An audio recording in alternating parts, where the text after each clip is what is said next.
Greetings everybody, it is the Doctor. I have an update for you after Delta Rising has been released. This is in relation to the Vulcan starship.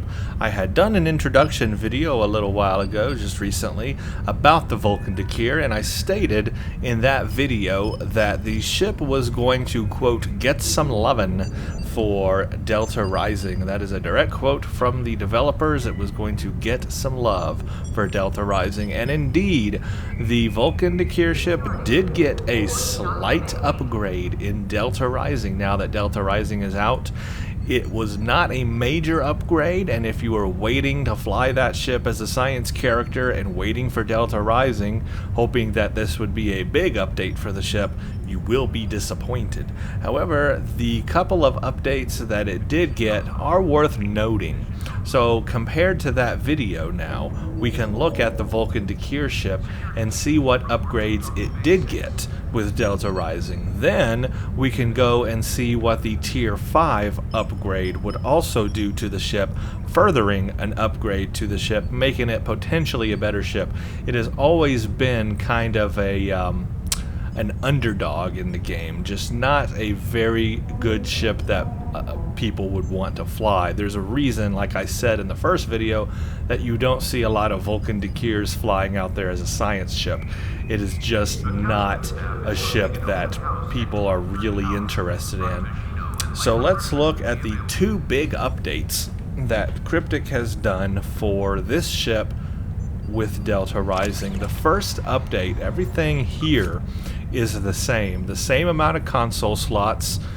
Nothing here has changed. What has changed is that under stations they have added an Ensign universal station. So that's the new big addition for the Vulcan ship. It was without this Ensign universal station before, and that allows you, of course, to put a tactical, an engineer, or a science character in this Ensign slot. And it is an Ensign power, but it does give you more abilities. For example, you were limited really to just two tactical powers. That's all you could have on this ship. But now with that universal Ensign slot, you can put, like what I did here, another tactical power, and I added high yield, where before I only had a beam, fire at will, and tac team, no torpedo abilities.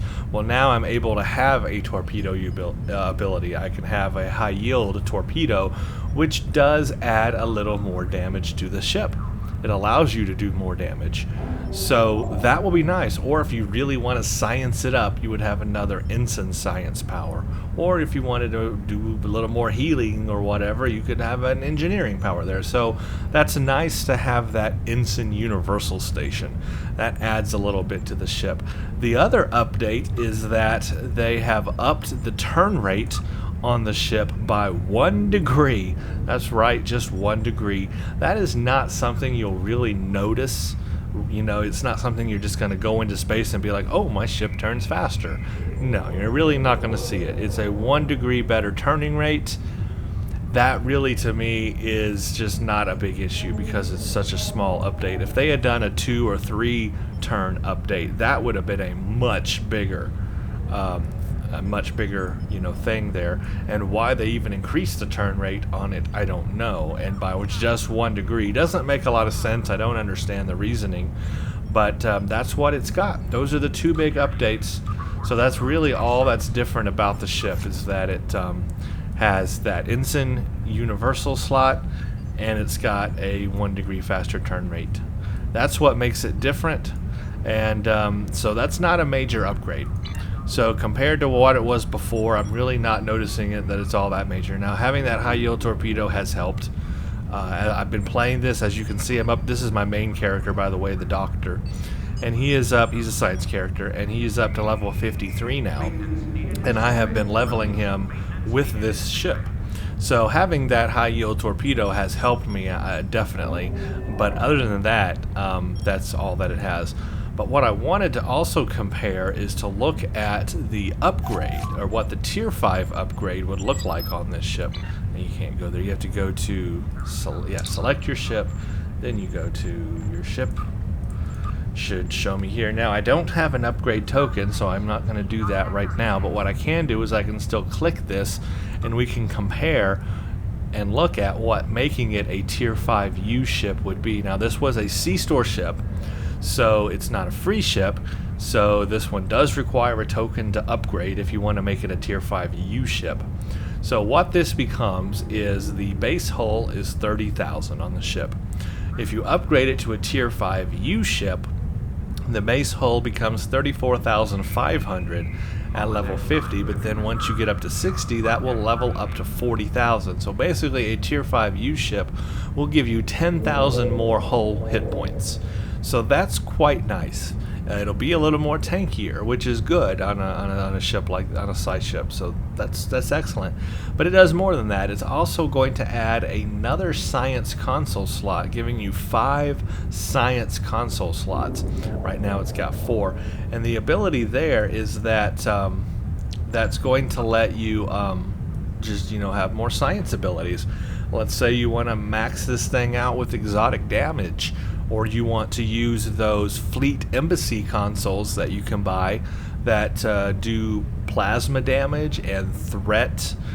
They reduce threat, they can add plasma damage, and they can boost like particle damage or exotic damage or stuff like that. Those consoles you could max out. You could have 5 of them on this ship, and you could have some extremely powerful science abilities with this ship. So it does open up that potential for having some really powerful science abilities with a hull strength that's actually not terribly bad. And then, of course, on top of that, you get the Starship Mastery package because it's a Tier 5-U ship. You get increased exotic damage, so that'll help you because it's a size ship.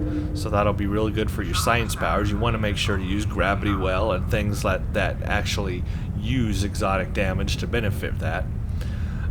You get more shield hit points, and that's going to be good on a science ship because typically science ships have a higher shield modifier. So that's very good. And then you're going to get this one improves hull healing and shield healing. And then this one is a shield regeneration and reduces damage to shields by 5%. So that mastery package is very good for a science character. So that'll add to the ship. It's going to make it a little more tanky and a little bit better there. It's not really going to add power, or I guess people would say DPS, to the ship.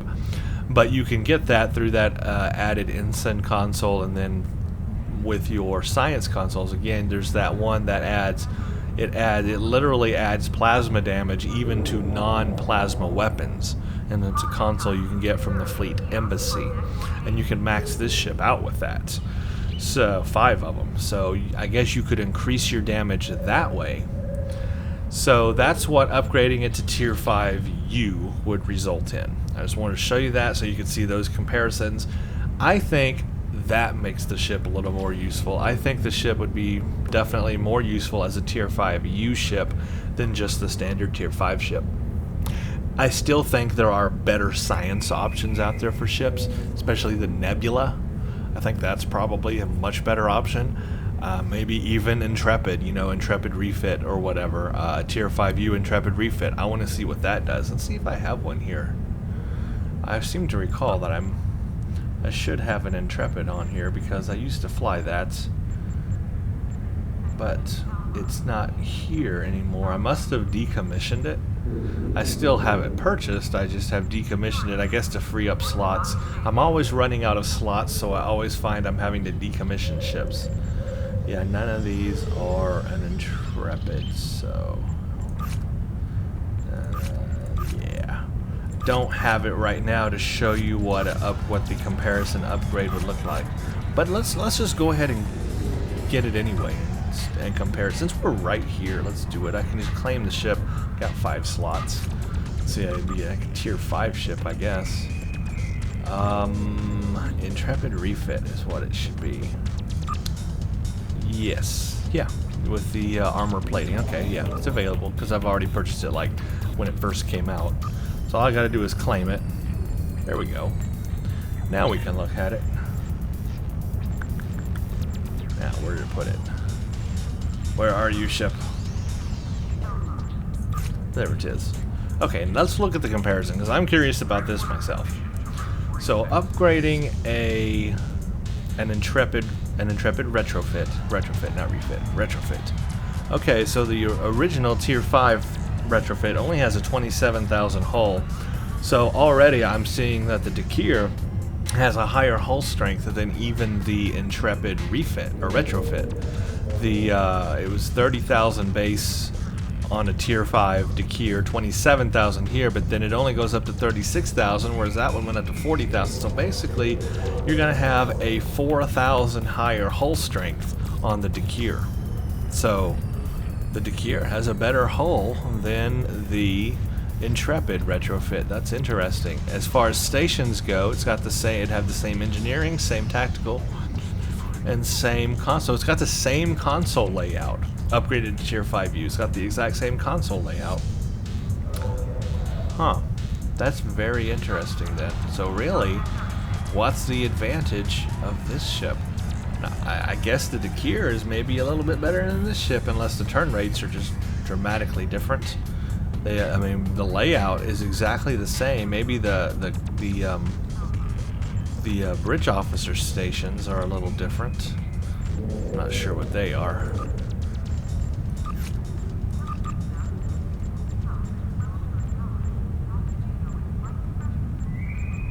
Probably at the bottom now.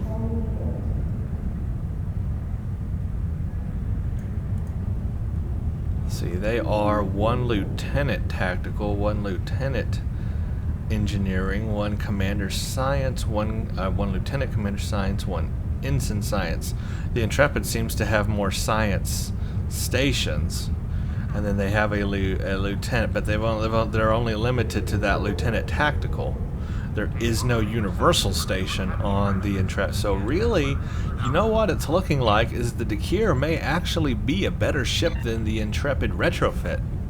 So there's something to chew on, guys. I did not realize that until just now. I thought, maybe this would be good, because I know that they've done, work on the Intrepid here for Delta Rising, but I'm surprised that the Dakir may be a better ship than the Intrepid, but I still think the Nebula is still better overall, even compared to the Dakir. So let's look at it. I don't think I have it. I don't think I have it purchased. Nebula class retrofit. Oh, it's available to me. I guess I have purchased it. Well, let's claim it and compare it. Let's first look at the stations. 1 lieutenant tactical, 1 lieutenant commander engineering. So it's more it's commander science, yeah. Ensign science. Oh, and it's got 1 lieutenant universal. So, yeah, the stations match the Dakir. So the stations on this one match the Dakir better than the Intrepid. Now, where did it put it? Here, not it. Yeah, here it is. So let's see what it would upgrade to. Oh, this is even much better. So, well, a little bit better. 31,500, and then it goes to 42,000. So the hull on this one would be about 2,000 higher than the Dakir, and it still has the same layout as well as consoles. So the Nebula would be just a smidge over the Dakir. So really, I guess in order of worst to best, we would start at the Intrepid retrofit, and then you would move to the Dakir, and then you would move to the Nebula retrofit.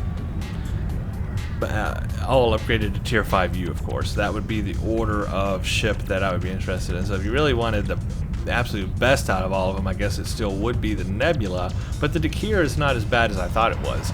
So maybe it's an actual useful ship now for people, right?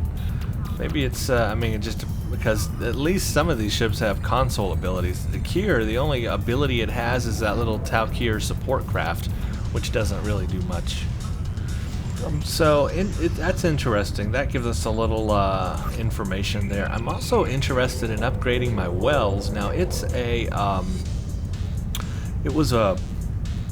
want to say it was a lockbox ship. I got this so long ago. It wasn't a low-buy ship, I don't think. Yeah, I believe that the escort one, the other Mobius, was the low-buy ship, and this was the lockbox, if I'm not mistaken. But it has a free upgrade because it is a lockbox ship. So what is it going to be upgraded to? Its base hull is 30, and it's going to go from 34,500 up to 40,000, so it's going to match the Dakir. This has an extra tactical console slot. The Dakir, the Nebula, and the Intrepid only has 2 tactical. This one has 3 tactical. 1, 2, 3, 4, 5, and 5 science. So really, so this is better than the Nebula. So in order again, from worst to least, it's going to be Intrepid, Dakir, Nebula, Wells. I want to switch back to the Wells here. I want to upgrade this to Tier 5-U and switch back to my Wells, because that's going to be nice. It's going to have a much better hull. I'm going to have an extra science console slot, and then I get that 3rd tactical slot, which I don't have with the Dakir right now.